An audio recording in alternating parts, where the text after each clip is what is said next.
รียนก็ขาดเคินโต๊ะต่ำก็บ่มีคือสิใช้แบบ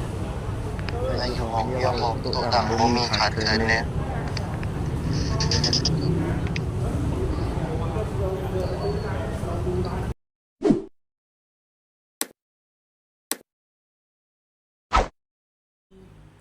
อ้ายสิมาถามน้องพรสมัยก่อนนี่บ้านน้องพรมีอนุบาลบ่ บ่มี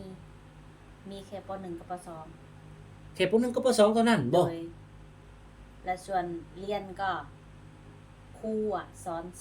2คือป .1 กับป .2 ครูคนเดียว ครูคนเดียวสอน2ห้อง โดย แต่ว่าห้องเรียนน่ะคือห้องเดียวมีห้องเดียว มีห้องเดียว รู้บ่ตะกี้รู้บ่ บะอันสังกะสีแต่ว่าพาแป้น พาไปแป้นนี่บ่ แม่น แต่สมัยก่อนแต่น้องพรเขาแต่สมัยก่อนนี่จักปีละผ่านมาแล้ว อันสมัยตอนนั้นน่าจะ7 ขวบ โอ้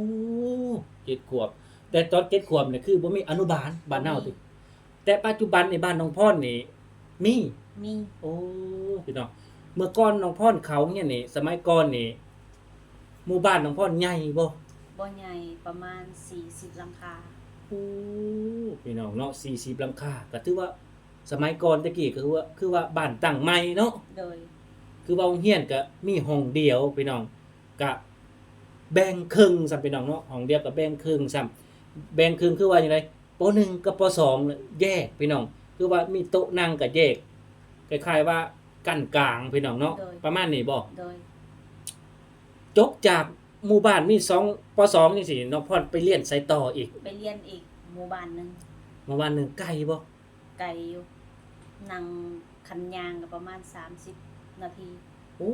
30นาทีย่างเนี่ยย่างคือขี่รถสมัยก่อน ย่าง ย่างเอา แม่นบ่มีรถ บ่มีรถเลย แม่น อ่ะ มัน ห มี มู่ แต่ป่า มีแต่ป่าบ่ย่านบ่สมัยก่อนนี่เฮาไปหลายคน ไปหลายคน บางคนก็ขี่รถจักรบางคนก็ขี่รถถีบแต่ส่วนเฮานั่นย่าง อ้าวคือบ่ขี่รถถีบคือเขา เฮาบ่มีเงินซื้อ สมัยก่อนบ่มีเงินซื้อบ่ แม่น โอ้ ก็เลยต้องย่าง สมัยก่อนเนาะน้องพรเพิ่นว่าง่ายๆอะจนแม่นบ่ จน จนที่สุดในหมู่บ้าน จนที่สุด แม้แต่เงินที่ซื้อรถถีบยังบ่มี ป๊าตะกี้พี่น้องตะกี้ก็คือว่ารถถีบเพิ่นก็บ่แม่นว่าอันละบาท2บาทเนาะเต็มที่ก็สมัยก่อนก็300 200 300 400แหละประมาณรถถีบสมัยก่อนเนาะ โดย ก็บ่มีซื้อเด้แม่นบ่น้องพร แม่น คือว่าจบจากบ้านป .2 แหละไปอยู่เรียนบ้านอื่นน่ะย่างเอาทุกมื้อบ่คือ ย่า ได งเอาซุมื้อบางมื้อก็ถือเขาไปกินอยู่พุ่น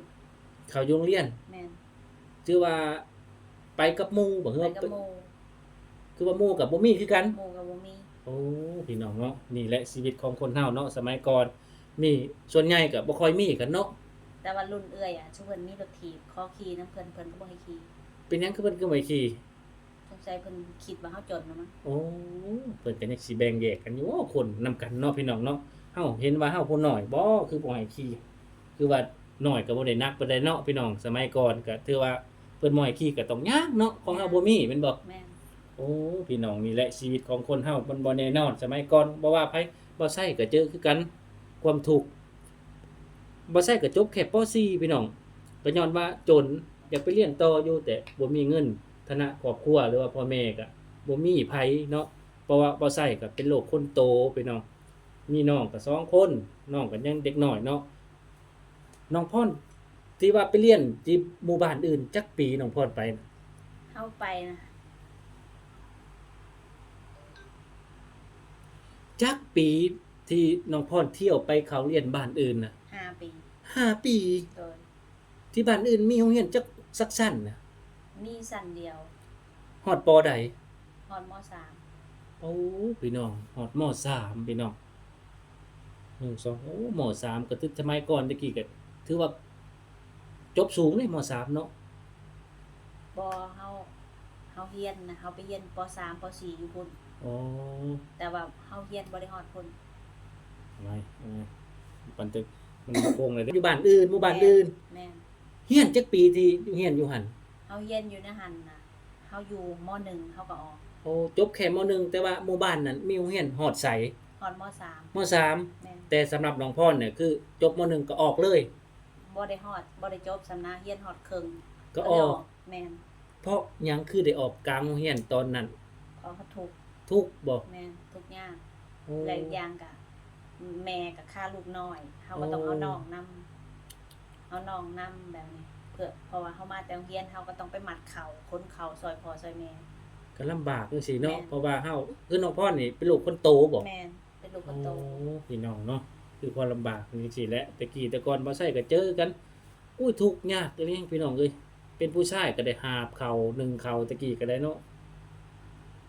มาจากโรงเรียนก็ต้องไปมัดเข่าค้นเข่ากลางคืนก็ตีเข่าเพื่อสิได้นอนก็ประมาณ 4-5 ทุ่ม โอ้สมัยก่อนนี่ 11โมง สมัยก่อนนี่ตีเข่าเลยเนาะ แม่นตื่นเช้ามากอะตีห้าก็เป็นเกี่ยวเข่าเอางัวเอาควายออกแล้วค่อยเมื่อไปโรงเรียน อืม เพื่อสิเมื่อฮอดบ้านก็ย่างอีก ย่างอีก ย่าง ว้า เพราะว่านอนนานี่บ่ได้นอนบ้าน สมัยก่อนเนาะก็นอนหน้าเนาะถึง แม่น เวลาหน้าก็ต้องนอนได้สมัยก่อน แม่บัดนี้ตอนแรงเลิกโรงเรียนมากอะต้องออกมาซอยเวียกแม่พ่อแม่กับลูกน้อยเด้ ถือว่า เพราะว่าเฮาเป็นลูกกบเฮาก็ต้องซอยทุกอย่าง ถือว่าเป็นลูกคนโตนี่รับภาระหลายเลยเนาะ แม่น ถือว่าก็โอเคได้สมัยก่อนที่ว่าซอยพ่อแม่เนาะคนบ้านเฮาตะกี้ก็ซอยพ่อแม่เลยเนาะเห็นพ่อแม่ก็เมื่อยลูกน้อยเนาะเฮาเป็นลูกคนโตเฮาก็รับภาระหลายกว่าหมู่หลายกว่าน้องว่าซั่นเนาะ แม่น ที่ว่าออกเรียนปุ๊บน้องพรก็อยู่กับครอบครัวนานบ่จังได้มากรุงเทพ บ่นาน เพราะว่าเฮาออกโรงเรียนบ่ฮอด2 ปีเฮาก็มากรุงเทพ อ๋อมาอยู่กรุงเทพตรงนี้เลยบ่คือว่าไปอยู่หม้องอื่นก่อนจังมานี่ ไปอยู่บอนอื่น อ๋อหม้องอื่นก่อนจังมานี่ โดย แต่ปัจจุบันนี่น้องพรมาอยู่นี่ห้องเช่าเขาซื้อบ่หรือว่าอยู่นำเจ้านายเบิดทุกอย่าง ห้องบ่ได้เซาเขาบ่ได้ซื้ออยู่กับเจ้านายเสียแต่ค่าน้ำค่าไฟ โอ้คือน้องพรนี่เฮ็ดงานเกี่ยวกับ เป็นพี่เลี้ยงน้อง พี่เลี้ยงน้อง ก็จะเฮ็ดงานบ้านนำ โอ้ก็บ่เท่าบ่ใช่ก็เคยถามเนาะเงินเดือน เงินเดือนปัจจุบันนี่ 20,000 20,000 บาทพี่น้อง โด เนาะ ย ไปๆก็สิฮู้แล้วแหละบ่ใช่ก็เคยถามคลิปก่อนนี่เนาะว่าน้องพรได้เงินเดือน 20,000 บาทพี่น้องเนาะกล้าพูดได้เต็มปากว่าชีวิตประเทศไทยนี่ประเทศไทยให้ชีวิตแบบมีอยู่มีกินนี่กล้าพูดเต็มปากเลยบ่ พรกล่าวเว้าเต็มปากว่าประเทศไทยเปลี่ยนชีวิตพรหลาย แต่พรก็ต้องขอบคุณขอบใจประเทศไทยขอบใจเจ้านายดีๆ ที่แบบว่าเอ็นดู แล้วก็ คือแบบว่าให้กำลังใจพรให้เงินเดือนพรแล้วก็ให้ที่อยู่ที่อาศัยพรขอบคุณขอบใจหลาย อ๋อ ๆถ้าบ่มีประเทศไทยพรก็ชีวิตก็คือสิบ่ฮอดจุดๆนี้ พี่น้องนี่แหละชีวิตของน้องพรเนาะก็สิประมาณนี้แหละเพิ่นก็สู่ชีวิตแต่น้อยเนาะพี่น้องเนาะความลำบากก็ตกอยู่กับน้องพรเพราะว่าเป็นลูกคนโตพ่อแม่ก็พึ่งพาอาศัยน้องพรที่ว่าทำงานจากประเทศไทยน้องพรก็ต้องส่งให้พ่อแม่แม่นบ่ โดย บ่น้อยก็หลายเต็มที่ก็เนาะ เต็มที่ถ้าน้อยสุดเดือนละ 8,000 8,000 โดย ปัจจุบันนี่แม่นบ่ แม่นแต่ถ้าหลายก็หมื่น เงินนี่ 8,000 ก็หลายแล้วพี่น้องเนาะถือว่าบ่ธรรมดาน้องพรคือว่ากตัญญูกับพ่อแม่บ่น่าน้องพรชีวิตของน้องพรดีขึ้นตลอดเนาะจนสร้างบ้านให้แม่อยู่หลังเป็นล้านไปแล้วพี่น้องเนาะที่เบาไส้ได้ถามไปคลิปก่อนก็ได้เบาไส้สิบ่รบกวนน้องพรเนาะเดี๋ยวเบาไส้สิจบคลิปเพียงส่ำนี้เนาะขอบใจหลายๆเด้อน้องพรที่มาให้คำแนะนำดีๆสวัสดีครับ สวัสดี